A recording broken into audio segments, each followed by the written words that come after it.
Hello everyone, My FNAF score here, or Starlight Squares, whichever you prefer to call me. Today I figured it's about time I explain my FNAF AU, so that way you guys can get the feel for what I'm about to do, and like how it's very different from most FNAF AUs. I know not all FNAF AUs are the same as most, but I've seen a lot that are really kind of the same.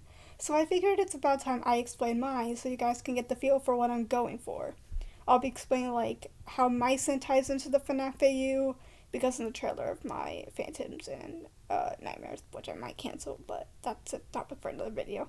Pretty much you saw that she was in Frisk Fazbear Fright. Sorry, I said Frisk because I was watching Undertale videos earlier. Pretty much you saw she had a uniform on and was in Fazbear Fright, and the Phantoms were there. So that pretty much indicates that she works in Fazbear Frights in the future. So first I'm going to be explaining her backstory, then I'm gonna be explaining like what else is different, like how does William work in this, like how are the animatronics working in this, and then also genders as well and ships, so that way you guys can get a feel for it. With that being said, I'm gonna get onto it. I can't be bothered to talk this much anymore, so let's just get into it. Okay, as you can see, you have Mycen here with her parents when she was younger and stuff.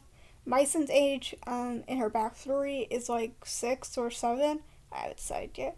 Her mom's name, who was the girl in the purple hair, her name is Ophelia, and her father's name is Edgar, the guy with the fox ears. You can tell she's a mixture of them, but mostly get her looks from her father. As you can see, Mycen is holding a Freddy doll, which pretty much indicates like she loves Fazbear Entertainment. She loves Freddy's Pizzeria. Freddy has always been her favorite, so she has a little Freddy doll with her. And the thing about her parents is that they worked for Fazbear Entertainment in a restaurant, in a Freddy Fazbear restaurant. And so like you might be wondering, does Mycen live with her parents still? The answer is no. Her parents sadly died in a fire accident that happened at the Freddy Fazbear's Pizzeria. And pretty much, they pretty much like one of the coworkers who I'm going to be explaining later. Pretty much like when they were all running out of the building, Mycen's parents pretty much just kicked. Pretty much kicked or pushed, whichever you want to say. Mycen and the coworker out of the way to like grab pillars and hold them up, and they pretty much told the coworker to get Mycen out of there. When they both got out, they realized that Mycen's parents were still in the pizzeria, and like her parents pretty much gave one last smile, and they were like, "This is where it ends for us. Keep Mycen safe." And then they died. So pretty much Mycen didn't have her parents anymore. And keep in mind, she was an only child, and that pretty much is how her parents died, and she was alone. Well, not fully alone, because the coworker. Time to get onto that topic. Okay, so the co-worker is indeed William Afton. I told you he plays a different role in my story. He was never a killer, he never killed anyone. He basically just worked with Fazbear Entertainment because it was his passion and job. How does he connect with Mycen? Well, pretty much, William knows the loss of losing someone you love because he lost both Chris, which is apparently the fandom name for the crying child, and Elizabeth, aka Baby. But those deaths were not his fault because he wasn't aware of what Baby would do, and he wasn't aware of what Michael did. So pretty much he just had a passion for working for Fazbear Entertainment and was good friends with Mycen's parents.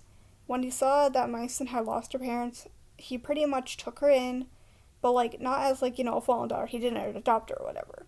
But he took her in like as like her own, and she pretty much lived with Michael and Clara Afton, which is probably the like name that everyone's coming up with for Mrs. Afton, even though like technically she's not, Ballora, but we'll get on that later.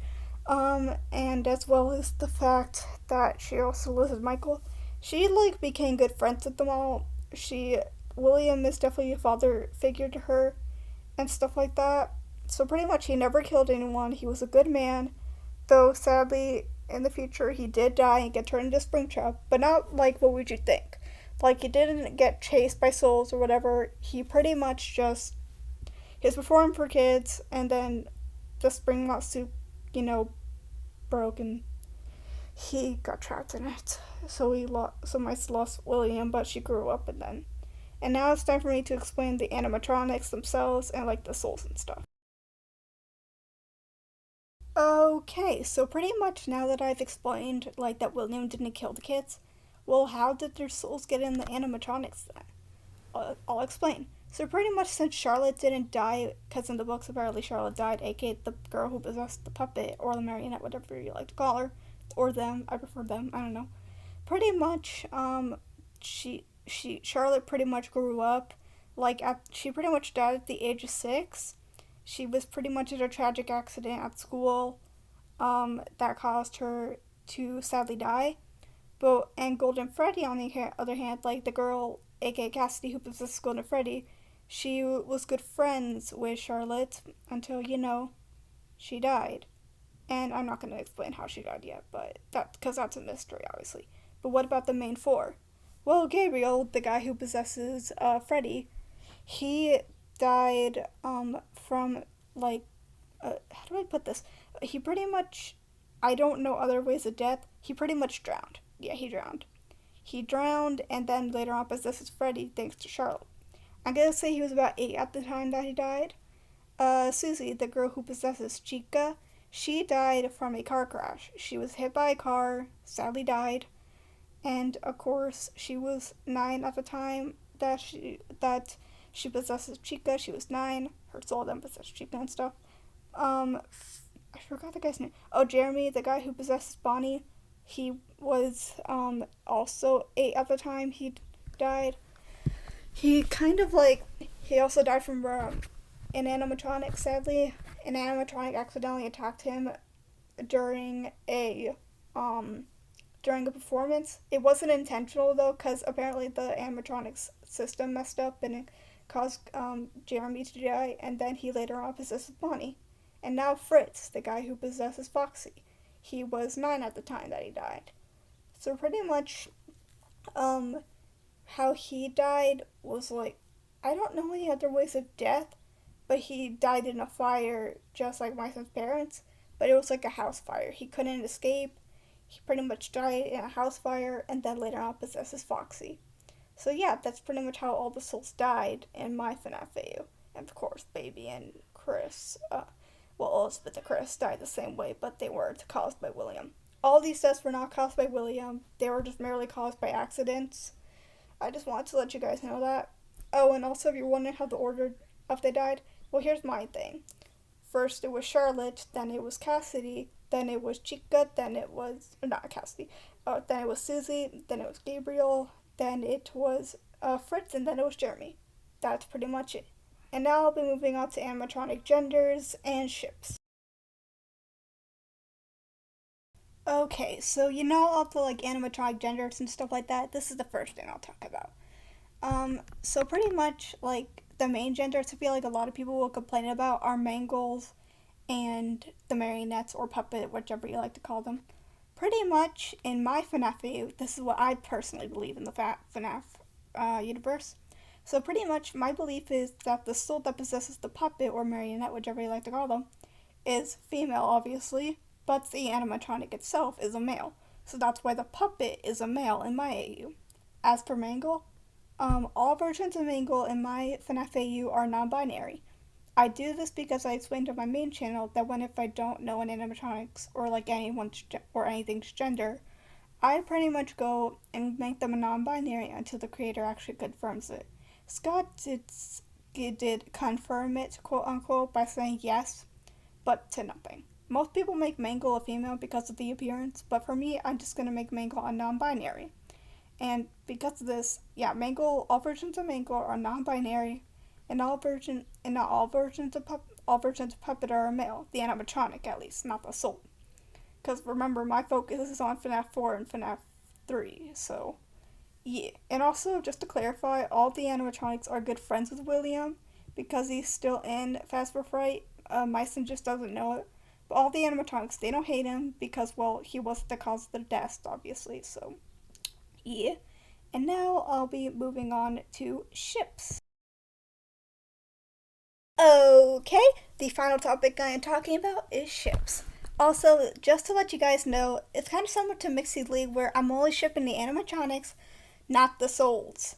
Just so that way, to make things clear about FNAF shipping, because most people tend to be disgusted because people think they're like, shipping the souls. But in my AU, I'm just shipping the animatronics, not the souls. So you can obviously the two obvious ones that are gonna like happen and stuff. Nightmare Foxy X Nightmare Chica and Phantom Chica X Phantom Freddy. Before you all kill me about Fangle or Bonica, guys, honestly, you gotta admit those ships are kind of overrated. And why would you want to be shipped with your replacement like Foxy and Mango and stuff? I mean, I don't hate it. That doesn't mean that I don't hate it. I don't hate those ships, but personally, to me, they're overrated, so I wanted to go with FNAF ships that I grew up with. And one of them was, of course, Foxika. I wanted to go for Nightmare version of Foxika because, yes, Nightmare Foxy obviously has a crush on Nightmare Chica. It's unknown if she likes him back, but you'll find out. And for Phantom Chica x Phantom Freddy, they both like each other. Phantom Chica is a lot more obvious with their feelings, but Phantom Freddy is not. He's not that obvious. He's a bit more oblivious to her feelings, but they're both kind of oblivious to each other because, well, but Freddy's usually busy and stuff, so yeah. Pretty much that's how things are gonna roll. Like, yeah, Nightmare Foxika, and Nightmare Freddyka, and stuff like that. There might be more shits, but these are gonna be the main ones I show because, yes. And also, before you complain about, wait, what that mean? Maybe Nightmare Foxy and Nightmare Mango will get together? No, those two kind of see each other more so as friendly rivals, kind of like how I see the toys in the originals, friendly rivals and stuff. So yeah, that's pretty much all I have for ships and stuff.